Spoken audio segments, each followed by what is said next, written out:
네, 아름다운 찬양 정말 감사드립니다. 최근 송중기 배우가 열연 중인 드라마가 있습니다. 혹시 보고 계신가요? 네, 굉장히 지금 유명세를 떨쳐서 시청률이 아주 고공행진을 하고 있다는데요. 네, 이전의 삶의 기억을 다 가지고 돌아와 결정적인 순간에 자신에게 유리한 선택을 하게 되는 아주 극적인 요소로 사람들에게 많은 인기를 끌고 있는 것 같습니다. 예전에 혹시 백투더 퓨처라는 영화를 보신 적이 있으실까요? 그 영화처럼 타임슬립, 그러니까 시간을 넘어서 영혼이 시공간을 뛰어넘는 요소로 자리 잡게 되는 그런 영화처럼 말입니다. 그런데 요즘에 이런 장르가 굉장히 매우 많이 등장을 하고 있는데 이런 장르를 이제 회귀물이라고 합니다. 회귀물. 네, 회귀물 띄워주실 수 있을까요? 혹시 PPT가 네, 감사합니다. 네, 어떤 이런 경위로 어떤 사건으로 주인공이나 아니면 누군가가 시간을 이제 거슬러 가서 과거로 안착을 하게 됩니다. 그 과거에 안착했을 때 그 몸과 기억은 그대로 가지고 있어서 이 주인공이 그 장면을 이렇게 또 이제 살아내게 되는 그런 여러 가지 웹툰, 만화 아니면은 소설, 최근에는 이제 드라마까지 많이 등장하고 있는데 이런 장르를 회귀물이라고 하는데요. 여러분에게 만약 시간을 거슬러 갈 수 있는 능력이 주어진다면 어느 때로 돌아가고 싶으신가요? 아내가 저의 과거 사진을 보다가 문득 오빠 이때로 돌아가주면 안 돼? 라고 하는 때가 있었습니다. 어떤 때냐면 지금 보여드릴 수는 없습니다만 바로 저녁 직후였습니다. 그때는 몸무게도 굉장히 좀 적게 나갔고 아주 턱날에 베일 듯한 아주 날렵한 시절이 있었습니다. 아마 또 저 개인적으로도 또 이제 남자들이 보통 갓 전역하면 자신감이 아주 충만해지지 않습니까? 그때로 돌아간다면 어떻게 될까 한번 저도 상상을 해본 적이 있었습니다. 이런 회귀물 장르가 이제 웹툰 소설을 넘어 드라마까지 이제 나오게 되다 보니 전 연령층에 많이 인기를 끌고 있는 것 같습니다. 이 장르가 이제 왜 그러면 인기를 끌까 이유를 물어본다면 콘텐츠 주 소비층인 20, 30대가 느끼는 사회적 박탈감이나 아니면 가지고 있지만 더 갖고 싶은 욕망 또는 내가 할 수 없는 것을 대신 이루어주는 그런 사이다 같은 아주 멋진 모습 그런 것들을 욕구를 충족하는 데 있지 않을까 한번 조심스럽게 예상을 해봅니다. 그렇다면 그 요즘 살아가는 이제 20, 30대들에게 과연 그들의 세계는 어떤 상황일까? 그들의 세계는 지금 무너져 내리고 있는 것은 혹시 아닐까? 이렇게 한번 또 생각을 해봅니다. 어른들이 가끔 이야기를 해주신 것들이 있었는데 공감 가는 것 중에 하나가 바로 평범하게 살아가는 것이 어려운 것이다라는 것입니다. 혹시 공감이 되시나요? 평범하게 사는 것이 어려운 것이다. 누구나 평범하게 내가 꿈꾸는 세계 가운데에 안착하여서 안락하게 살고 싶은 욕구가 있습니다. 그 수준은 각기 다르겠지만 오늘도 사람들은 안전하고 평범하고 그런 하루를 원하며 이 세계에서 살아가게 됩니다. 우리는 보통 인사를 나누고 이렇게 근황을 물어볼 때 대화를 나누면 그 사람의 세계를 잠깐 엿볼 수 있는 것 같습니다. 제가 이제 12월 달부터 위임 목사님과 함께 대신방을 함께 다니면서 이 교구의 여러 이제 성도님들의 댁을 방문해 보았습니다. 저마다 다른 모습으로 생활하신 모습을 볼 수 있었는데요. 내가 거하는 곳, 내 마음의 안식처를 누군가에게 열어 초대하는 것은 나의 세계를 보여주는 것과 같다 이런 생각을 하게 되었습니다. 오늘을 사는 여러분의 세계는 지금 어떠신가요? 오늘을 사는 여러분의 세계는 안녕하신가요? 우리가 금요 기도회마다 나라와 열방을 위해 그리고 또 개인의 각자 기도 제목을 위해 기도를 합니다. 그렇게 열심히 우리가 기도를 하는 이유는 아마도 디모데전서 2장 2절의 말씀처럼 우리가 하나님 앞에 나아가며 고요하고 평안한 생활을 하기 위함이지 않을까요? 물리적으로 느끼는 이런 큰 세계뿐만이 아니라 나의 마음 그리고 나의 생각, 나의 주변을 둘러싸고 있는 다양한 세계들, 우리들의 세계는 과연 지금 어떤 상태인가요? 기쁨과 슬픔, 평안과 불안, 다양한 감정들이 저마다 다른 상황에 놓여 있어서 나의 세계의 시간은 그렇게 오늘도 여느 때와 같이 흘러가고 있습니다. 그럼 우리들의 이 세계와 지금 마태복음 1장 1절이 이야기하고 있는 이 세계는, 그리고 마태복음의 이 족보는 도대체 무슨 상관이 있을까요? 본문으로 함께 들어가 보기를 원합니다. 오늘 본문인 마태복음은 아브라함과 다윗의 자손 예수 그리스도의 계보라라고 시작하고 있습니다. 계보는 족보와도 같습니다. 한 가문의 세계, 긴 시간 동안 어떻게 살아왔는지 엿볼 수 있는 문장입니다. 우리가 지금 현재 읽고 있는 개역 개정판에는 계보라고 되어 있는데요. 예전에 읽으셨던 개역 한글판 성경에는 세계라고 적혀 있습니다. 아브라함과 다윗의 자손 예수 그리스도의 세계라. 여기 지금 그러니까 예수님의 그 세계가 한 장에 아주 압축되어 있는 겁니다. 하나님께서 이루어오신 계획과 그 신실하신 사랑이 지금 1장에 아주 임팩트 있게 압축되어 기록되어 있는 겁니다. 아담과 하와가 처음 죄를 짓고 그들을 용서하셨을 때부터 이미 뱀의 머리를 짓밟는 권세를 너희에게 주겠다라고 약속하셨던 것처럼 그때부터 이미 하나님의 계획은 신실하게 이루어져 왔습니다. 아브라함을 부르셔서 사람을 향한, 그리고 너희들을 향한 그 사랑과 계획을 보여주셨습니다. 이스라엘 민족을, 그리고 하나님의 마음에 합하여 사랑했던 다윗 왕에게도 예수님에 대해 미리 말씀을 해주셨습니다. 그래서 서두에 아브라함과 다윗의 자손이신 예수 그리스도의 이야기로 마태복음은 이야기를 시작을 하고 있습니다. 그래서 마태복음의 저자는 계속해서 자신이 들여다본 예수 그리스도가 자신의 세계에서 유대인의 왕이며 메시아이자 그리고 다윗의 자손임을 증거하고 있습니다. 마태복음 9장 27절을 보니까 두 맹인이 따라오며 다윗의 자손이여 우리를 불쌍히 여기소서라고 말합니다.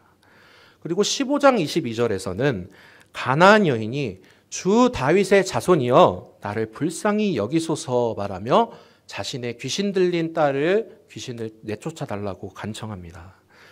그리고 12장 23절에서는 좀 특이한 면이 있는데요. 귀신 들려 눈이 멀고 말 못한 사람을 예수님이 딱 고쳐주시자 무리들이 놀라며 이 사람은 다윗의 자손이 아니냐라고 무리들이 일제히 말을 합니다.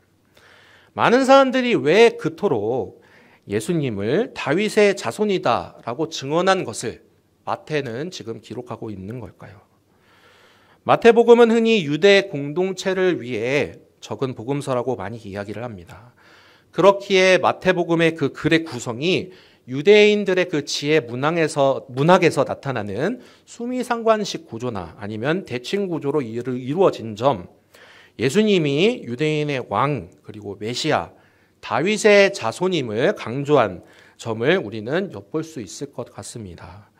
다른 복음서와 차별점이 있다면 이 저자, 이 마태의 세계는 자신이 그토록 따르고 믿었던 예수를 통해 자기의 민족이 꼭 구원을 받기를 원한 것이 그토록 간절한 마음이 표현되지 않았을까 이렇게 생각을 해봅니다. 그렇다면 만왕의 왕이시오, 그리고 메시아요, 다윗의 자손이신 예수님의 세계는 어떤 세계일까요?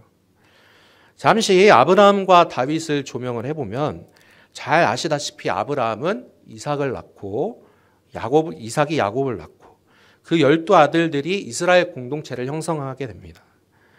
자손이 생겨 조상이 될 수 있었던 것을 넘어 하나님을 신뢰하고 끝까지 믿음을 나타냈기에 믿음의 조상이라 일컬음을 받게 되었습니다. 다윗은 여러분들이 너무나도 잘 아시다시피 아브라함의 후손이자 하나님의 부르심으로 이스라엘의 두 번째 왕이 된 사람입니다. 그런데 이 두 사람에게는 공통점이 있습니다. 첫째로 믿음의 사람들입니다. 하나님 앞에 바로 선 그들은 하나님 말씀에 하나님 아니요. 못하겠는데요. 싫습니다, 하나님. 이런 말을 한 적이 전혀 없었습니다. 하나뿐인 이삭을 바친 일화는 말할 것도 없고 하나님의 그 이스라엘 군대를 모욕하자 하나님을 대신해서 발끈하면서 골리앗과 싸워서 이긴 이야기는 우리 모두가 너무나도 잘 알고 있습니다. 둘째로 이 두 사람의 공통점은 예배하는 사람들이었습니다. 아브라함은 자신이 이동을 하며 천막을 치는 곳곳마다 제단을 쌓고 여호와의 이름을 불렀습니다. 다윗은 수금을 타며 각종 악기로 잘 다루면서 노래를 하고 수많은 그 시편을 지었기로 너무나도 유명하죠. 그 실력으로 하나님을 찬양하고 언제나 또 기도하는 그런 사람이었습니다. 하나님의 법궤가 예루살렘으로 다시 돌아올 때는 너무 신나게 춤을 추다가 바지가 이렇게 흘러내린 것도 모르고 춤을 췄다는 이야기가 잘 기록되어져 있습니다. 그리고 셋째로 두 사람 모두 허물이 있었습니다. 하나님의 약속을 기다리다 지친 아브라함은 하갈을 후처로 택합니다. 그리고 아내를 2번이나 누이라고 거짓말합니다. 다윗도 남의 여자를 탐내 살인까지 범하는 그런 범죄를 짓고 맙니다. 이것을 통해 우리는 사람은 누구나 약점이 있기 마련이고 허물이 있을 수 있다는 것을 뜻합니다. 여기에 있는 저와 모든 여러분도 마찬가지입니다. 그리고 죄의 결과는 반드시 따라오게 되어 있습니다.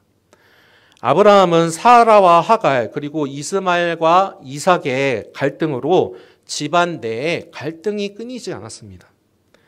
다윗은 압살롬의 반란과 그리고 백성들의 그 계수를 하나님 앞에서 잘못 범함으로 인해 전염병 저주를 받는 등 잘못을 책망받는 순간부터 하나님께 계속해서 자신의 엎드려서 회개하고 눈물로 그렇게 펑펑 쏟아내야 하는 그런 일이 끊이지를 않았습니다.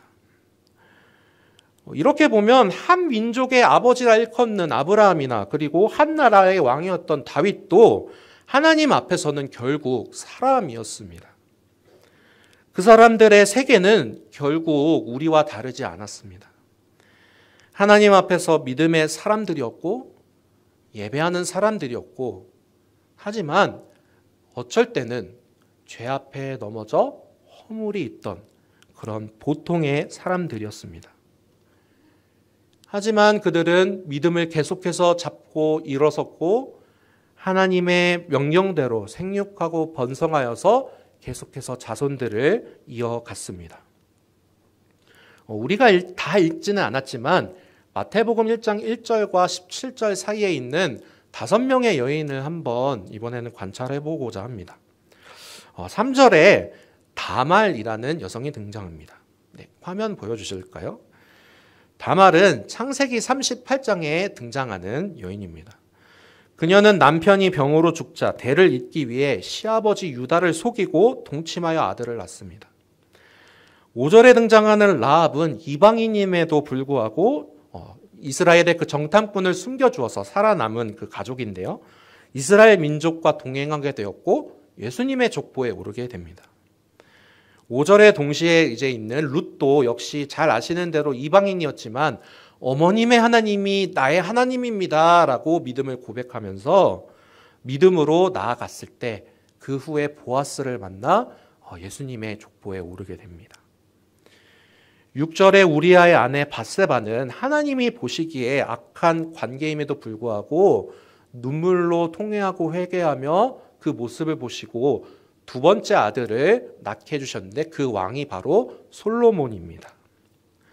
16절에 마리아는 처녀임에도 하나님의 권능을 내가 믿음으로 나아가겠다라고 고백하며 잉태하여서 예수님을 낳게 되었습니다. 이렇게 여인들의 이름을 등장한 것으로 보았을 때 우리는 성경에 대하여 몇 가지 생각해 볼 수 있을 것 같습니다. 감사합니다. 첫째로 성경은 있는 그대로 적힌 책입니다. 누군가를 떠받들어서 영웅시하거나 잘못된 사람을 낙인 찍어서 돌팔매질하는 것도 아닙니다. 있는 그대로 아브라함은 아브라함이 그냥 실수한 대로 그리고 야곱은 야곱이 실수한 대로, 다윗이 실수한 대로 그냥 그 인물의 이야기를 있는 그대로 풀어내고 있습니다. 둘째로 예수 그리스도의 세계 역시 보통의 세계라는 것입니다. 남성 우월주의 세계관이 판을 치던 그 시대에 이 족보 가운데 여인들의 이름이 5명이나 등장했다는 것은, 그리고 그들의 일화가 성경에 등장했다는 것은 그냥 예수님의 그 세계가 그냥 머나먼 우리 언제나 떠받들고 우러러 봐야만 하고 그런 세계가 아니라 나와 함께 살아가고 있는 이 세계, 보통의 세계와 같다는 뜻입니다. 의인들만 적힌 것도 아닙니다. 악인들도 등장하고 죄인들의 실수도 등장을 합니다. 그리고 유대인들만 등장한 것도 아닙니다. 남녀노소 다 등장합니다. 보통 사람들의 세계에서 예수 그리스도의 이 세계로 향한 진입은 정말로 신비하기 그지없습니다. 처녀의 몸을 통해 육신을 입고 오신 예수 그리스도. 예수님도 우리와 같이 똑같이 이 세계에서 함께 숨쉬며 살아오셨습니다. 가난한 마을에서 태어났으나 목수의 아들로 태어났기에 목수 일에 열심히셨고, 그리고 아버지와 어머니, 동생들을 잘 이렇게 보필하는 장남으로서의 삶도 열심히 살아내셨습니다. 하나님과 동행함으로 예수님은 하나님 나라를 그 누구보다 잘 아셨고, 그리고 그 나라를 위하여 살아가셨습니다. 그리고 그 나라를 우리에게 전파하셨습니다. 예수님의 세계는 이처럼 보통 세계와 다를 바 없었습니다. 지금 이 순간 내가 살아가고 있는 이 보통의 세계 말입니다. 보통의 세계에서 살아오신 예수님이 말하는 하나님 나라에 들어가는 방법은 오직 단 하나, 바로 하나님의 신실하심을 믿는 그 믿음입니다. 믿음으로만 가능합니다. 예수 그리스도가 나를 위해 이 땅에 오신 메시아이심을 믿는 믿음 말입니다. 셋째로 예수 중심의 족보라는 것입니다. 이 족보의 기록의 주된 목적은 성경의 다른 인물이 이랬다 라고 이렇게 막 여러 가지 이야기를 하는데 중점이 있는 것이 아니었습니다. 다 작은 이야기들을 다 모아놓고 보니까 누구를 향하여 있을까? 바로 예수님의 이야기입니다. 예수님의 출생과 그 배경과 조상들을 설명하기 위해 지금 이 족보를 적어 내려가고 있습니다. 생각해보면 구약 성경도 결국 예수 그리스도께서 이 모든 인류를 구하기 위해 이 땅에 꼭 오시겠다라고 하나님께서 약속하신 그 내용이었고, 신약 성경의 초반부에 우리 복음서를 읽어보게 되면 태어나신 예수, 자라나신 예수, 사역하신 예수, 그리고 고난받으신 예수, 나를 위해 십자가를 지신 예수, 하늘로 승천하신 예수, 그리고 꼭 다시 오시겠다고 약속하신 그 예수님을 증거하기 위해 적어 내려간 책이 바로 우리가 늘 읽고 사랑하는 성경책입니다. 성경의 목적에 따라 이 족보 또한 적어졌습니다. 여성의 이름이 들어간 것도 남녀노소를 불문하고 다 이 성경에 등장하는 이유가 바로 우리가 살아가는 이 보통의 세계를 위한 하나님의 사랑을 나타내기 위함이었습니다. 그냥 뜬구름처럼 멀리 있는 하나님 나라가 아니라 내가 살고 있는 이 보통의 세계, 우리들의 세계 가운데 임할 하나님의 나라, 그 나라, 내가 숨쉬는 이 집 가운데, 나의 집 가운데, 나의 가정 가운데 임할 하나님 나라, 그 나라를 나타내기 위함입니다. 만약 예수님의 그 족보가 엄청난 힘을 가진 사람, 위대한 사람이었다, 마치 그리스 로마 신화에 나오는 여러 위인들과 같은, 여러 히어로와 같은 사람들이 가득했다면 이야기가 달라졌을지도 모릅니다. 하지만 그 세계는 상상의 세계이자 허구의 세계입니다. 그냥 꿈만 꾸는 세계입니다. 오늘 우리가 함께 읽은 17절에 왜 다윗을 중심으로 위로 14대, 그리고 아래로 14대 이렇게 구분지어 설명하는 것도 그토록 유대인임에도 불구하고 같은 민족임에도 불구하고 예수님을 믿지 않았던 자신의 민족을 위하여 저자 마태가 적은 것이지요. 마태는 유대인을 위해 적었지만 그 안에 담긴 하나님의 사랑은 유대인뿐만 아니라 온 인류를 향한 하나님의 사랑을 그 족보 안에 적은 것이나 다름없습니다. 요새 청년들 세대에 좋아하는 예배 그룹이 있습니다. CCM 그룹이 있는데 바로 위러브라는 팀입니다. 근데 이 위러브라는 팀이 작사 작곡한 곡이 있는데 바로 시간을 뚫고라는 곡입니다. 네, 이 곡 가사가 좋아서 제가 한번 소개시켜 드리려고 하는데요. 당신은 시간을 뚫고 이 땅 가운데 오셨네. 우리 없는 하늘 원치 않아 우리 삶에 오셨네. 자신의 평안 버리고 우리에게 평안 주셨네. 가장 낮은 자의 모습으로 우리 삶에 오셨네. 하나님 우리와 영원히 함께 하시네. 꿈 없는 우리에게 그 나라 보여주시네. 연약한 자들의 친구가 되어주시고 힘없는 우리의 인생을 위로하시네. 하늘에 계신 아버지 하나님의 영광을 버리고 무한하신 그분이 유한한 우리의 이 세계 가운데 시간을 뚫고 이 땅 가운데 오셨습니다. 하나님 나라에서 우리와 함께하고 싶으셔서 우리에게 친히 오셨습니다. 능력이 충만한 그분께서 우리의 세계에, 그것도 제일 낮은 자리로 오신 이유는 우리에게 평안을 주기 위함이라고 성경은 이야기를 합니다. 사랑하는 우리 염천 성도 여러분, 지금 이 순간 여러분의 세계는 안녕하신가요? 우리의 세계가 이토록 평안하지 못하고 모진 풍파에 지진이 일어나듯 흔들리고 무너져 내릴 것만 같은 위협을 느끼는 이유는 무엇일까요?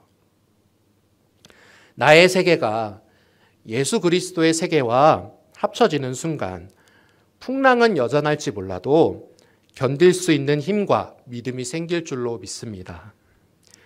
예수님의 족보 안에 있는 많은 왕들을 생각해 보면 칭찬을 들었던 왕들보다 하나님 보시기에 악했다고 평가받은 왕들도 많이 있습니다. 마치 그들처럼 이 세상을 보아도 저렇게 악을 행하면서 살아가는데 왜 저 사람은 잘 먹고 잘 사는지 솔직히 이해가 안 될 때가 많지 않습니까? 그러나 사랑하는 여러분, 그들을 부러워하지 마시기 바랍니다. 우리는 우리가 가진 이 믿음을 굳건히 지키고 끝까지 살아내야 합니다.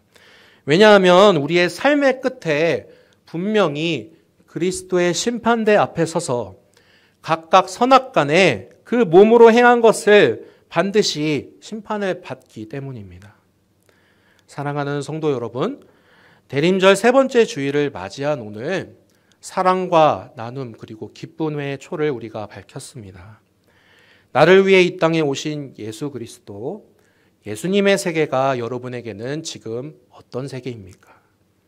보통의 사람들을 위해, 연약한 사람들을 위해, 무엇보다 나를 위해 무한에서 유한으로 친히 내려오신, 시간을 뚫고 내려오신 그 예수님, 남은 대림절 기간 동안 우리의 세계 가운데 다시 강림하실 예수님을 내 삶을 다해 믿음을 다해 기다리며 살아낼 것을 다짐하는 소중한 이 기간이 되기를 간절히 소망합니다. 그래서 우리가 늘 언제나 믿음의 본이 되어지고 주님을 언제나 굳건한 믿음으로 함께 기다리는 그런 사랑과 믿음의 공동체가 되어지기를 간절히 소망합니다. 함께 기도하겠습니다. 주님 감사합니다. 우리가 살아가는 이 보통의 세계, 우리의 세계에 친히 내려오심에 감사드립니다. 무한하신 당신께서 시간을 뚫고 우리에게 찾아오심에 너무나도 감사드립니다. 예수님 덕분에 내가 살고 내가 하나님의 아들이라 하나님의 딸이라 일컬음 받게 할 수 있음에 너무나도 감사드립니다.